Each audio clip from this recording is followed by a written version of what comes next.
අද මම කියන්න හදන දහම් කාරණාව.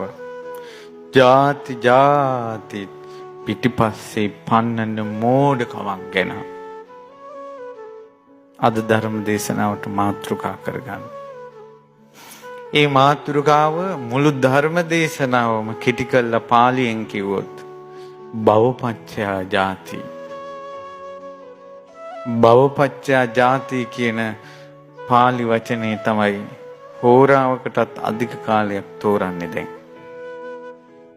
මේ ධර්ම දේශනාව කරන්නට මාහට සිත් පහළ වෙන්න නිධාන කතාවක් තියෙනවා. ඒ තමයි අපි හිතවත් හාමුදුරු නමක් හිටියා ආරණ්‍යයක. හරි හිතවත්.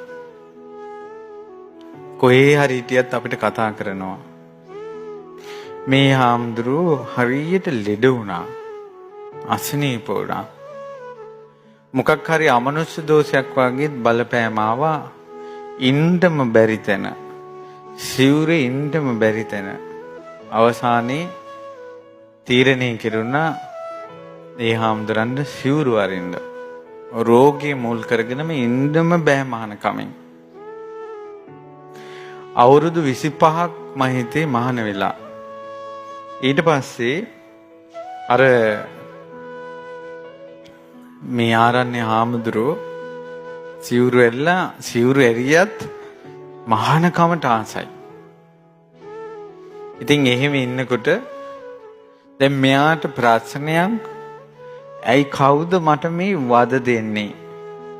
කවුද මට මේ මාව මේ ලෙඩ කරන්නේ? කවුද මට මෙච්චර කරදර කරන්නේ? එහෙම මෙයාව හිතනකොට මේවා සොයසොයා යනකොට මෙයාගේ ඇඟේ හිටපු එක්කෙනා කතා කළා.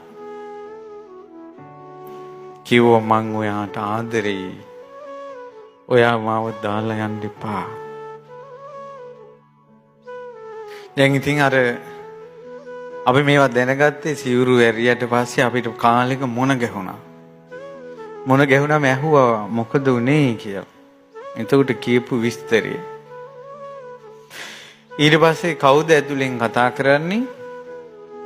ඇතුලෙන් කතා කරන්නේ කාන්තාවක්, ස්ත්‍රියක්. කවුද මේ ස්ත්‍රිය? කලින් ජීවිතේ බිරිඳ. ඊට පස්සේ දැන් මේ අහලා තියෙනවා ඇහි මට මේ කරදර කරන්නේ නෑ අපි දෙන්න එකට නිවන් යන්නයි හිතුවේ. දැන් ඔබ කොහෙද ඉන්නේ? ඒ කාන්තාව දැන් ඉන්නේ නාග ලෝකේ. එතකොට ඇයි කතා කරන්නේ? මේ ඇයි මේ මිනිස්සයාට කරදර කරන්නේ? මේ හාමුදුරන්ට කරදර කළේ ඇයි? ඉතින් අපි දෙන්නාම පැතුවේ එකට නිවන් යන්න. කලින් ජීවිතේ උතුම් ධාතු සෑයක මල් පුදලා අපි දෙන්නම එකට අදිෂ්ඨාන කළා එකට නිවන් යමු කියලා. දැන් මම නාග ලෝකේ, මෙයා දැන් මහාන වෙලා මට කලින් නිවන් යන්න හදනවා. කොහොමද එහෙම කරන්නේ? දෙන්න එකට පැතුවා නම් මම මෙයාකින් අයින් වෙන්නේ නැහැ. මමත් මනුස්ස ලෝකෙට ඇවිල්ලා දෙන්න එකට මහාන වෙමු. එකට නිවන් යමු. ඊට පස්සේ පින්වතුනි හරි මේ දෙදෙනාගේ මේ බන්ධනය අයින් කරන්න ක්‍රමයක්. මේගාගේ බන්ධනයක් අයින් කරන්න මන්ත්‍රයකින් හෝ දේව උපකාරයකින් හෝ තවත් ක්‍රමයකින් බෑ. මක් නිසාදයත් ධාතුන් වහන්සේලා වැඩ සිටින ධාතු සෑයක කරපු ප්‍රාර්ථනාව නිසා එකටම නම් යන්න පැතුවේ එකටම යනවා. ඉතින් මේ දෙන්න වෙන් කරන්න ක්‍රමයක්. මේ දෙන්න දැන් පැති දෙකක්නේ. ඒතර දෙන්න පැති දෙකකට දැන් යන්නේ මොකද? කොහොමද දැන් මේක වෙන් කරන්න ක්‍රමයක්?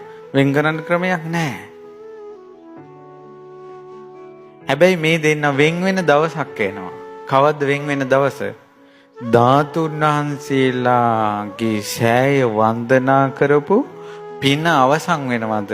එදාට අර එකට කරපු ප්‍රාර්ථනාව ඉවර වෙනවා. එදාට වෙන් කරන්න පුළුවන්. පින්වතුනි ධාතුන් වහන්සේලාගේ සෑය වැන්ද පින අවසන් වෙන දවස කවද්ද? පින්වතුනි රහතන් වහන්සේ නමකටවත් ධාතු සෑයක් වැඳපු පින අවසන් වෙන දවස කියන්න බෑ. රහතන් වහන්සේ නමකටවත් ධාතු සෑයක් වැඳපු පින අවසන් වෙන කල්ප ගාන කියන්න බෑ. දැන් ඵලයන් එකට චෛත්‍යවල එකට මල් පුදලා එකට පහන් පත්තු කළා ජෝඩු පතපු ඒවා ගණන් කළ නොහැකි සංසාරයක අරගෙන යන්න සිද්ධ වෙනවා.